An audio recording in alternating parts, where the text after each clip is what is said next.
All right, guys. So we're just going to continue on with the code in Module 3.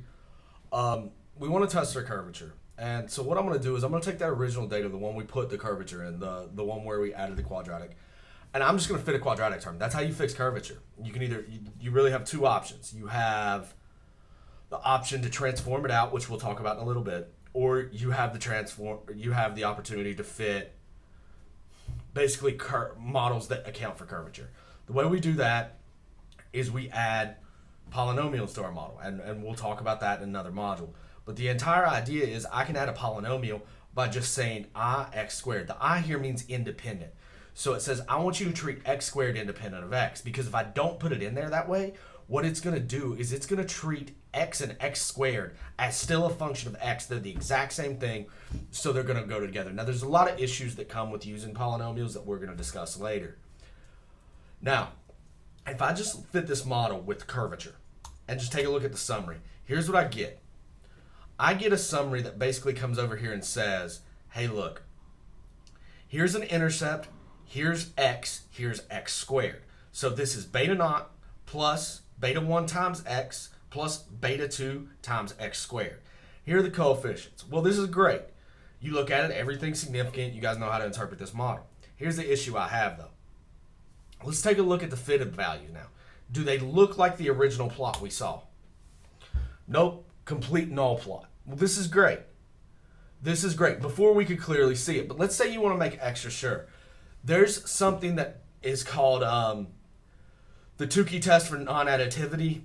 It's an idea that you can do this in R. So if I come in here and use the CAR library, CAR stands for Companion to Applied Regression. You'll hear that again. It's one of the references on your syllabus. Now take a look at the residual plots. What it's going to do is it's going to go back and it's going to fit the residual plots for model 1. This is the one where y is the response and x is the predictor. So there's no quadratic term. What you're able to come over here and see is using this Tukey test for non-additivity, here's my residual plot anyway. Here's the true residual plot. The residuals versus the fitted values. Now these are the Pearson residuals. That's not important to us. It's still a residual to us. Now what you're going to say here is you're going to say, here's my curvature. Okay, I found the curvature. What these p-values allow you to do is it allows you to search for where the curvature is. So in this case, we see, since it's a single predictor model, we only have curvature associated with x. So what this is doing, this p-value right here tells you what variable the curvature is associated with. So you can go in and detect it. But remember, these tests are unreliable, so you need to use the visual if you're going to use the p-value as well. You need to go in and take a look to make sure it's there, or to see if it's just one data point pulling everything, okay? So if we just add in something that says residual plots mod 2, or excuse me, mod curve, which is my quadratic one, here's what you'll see. You'll see here are the residual plots associated with each term. So here's the residual plot associated with x squared, and with the fitted values. You come down here, all p-values are not significant. You see a little bit of curvature or a smaller p-value associated with x. Guys, feel free to tell me where that is because I don't see it. That line looks flat to me. Nice thing about these type of residual plots is you'll see a red line associated. I'm going to show you another set of plots where you can just take a look at a lot of different things simultaneously as well.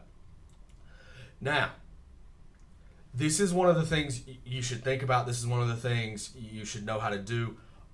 It's a combination of looking at plots and p-values. That's what diagnostic is. If you take one thing out of this module, it's that you can use visuals or you can use p-values. P-values are nice when you can't really tell what's up and you know there's no issues. There's not outliers. There's not things like that. I mean, take a look at this plot right here. That looks like a major issue. You see this red line, this smoother, start to curve a little bit up, trying to reach that point. That's where that curve's coming from. Everything else is flat. Down here, it's a non-issue. You see it show up there, but it's really a non-issue in so many ways. All right, guys, let me know if you need anything.